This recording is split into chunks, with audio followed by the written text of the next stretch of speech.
लोकांच्यात एक अत्यंत पद्धतीनं भावनिक जागृती निर्माण झाली आणि हत्ती परत आणण्यासाठी जे जे काही करायला लागेल ते करण्याची दृष्टी प्रत्येकाने ठेवलेली आहे. आदरणीय आमचे नेते संदेश पाटील यांनी कोल्हापूरमध्ये 2,04,000 सह्याची मोहीम करून त्यांनी या ठिकाणी ते बॉक्स मध्ये भरून या ठिकाणी आणले आणि स्वामीजींच्या हस्ते त्याचं पूजन करून ते राष्ट्रपतींच्याकडे पाठवण्याची दृष्टी ठेवलेली आहे. म्हणजे खाली काय चाललेलं आहे, कशा पद्धतीने चाललंय हे वरपर्यंत कळवण्याची दृष्टी ठेवून या पद्धतीनं काम केलेलं आहे. म्हणून आपण सर्वांनी जोपर्यंत हत्ती येत नाही तोपर्यंत शांत बसायचं नाही. जे जे काही करायला लागेल त्या पद्धतीनं आपण जाऊन हत्ती सोडून आणण्यासाठी प्रयत्न करायची जरूर आहे. एवढंच या ठिकाणी सांगतो आणि आपण सर्वांनी जिद्दीनं आणि चिकाटीनं हत्ती सोडून आणण्यासाठी प्रयत्न करायचा.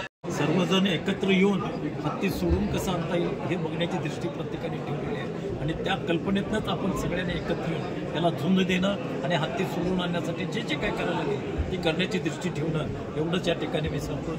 बाळ, फ्रीज मधून श्रीखंड काढ ना. आम्ही पूर्वी घरीच बनवायचो श्रीखंड, त्याची चवच वेगळी होती. आता काय सगळं रेडीमेड.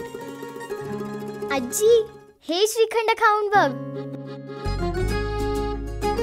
आज तुझ्या आईनं घरीच बनवलं की काय? हे आहे गोकुळचं श्रीखंड. अगदी जिभेवर रेंगाळणार. जिभेवरच नाही तर मनावरही रेंगाळणार. गोकुळ श्रीखंड, मनावर रेंगाळणार.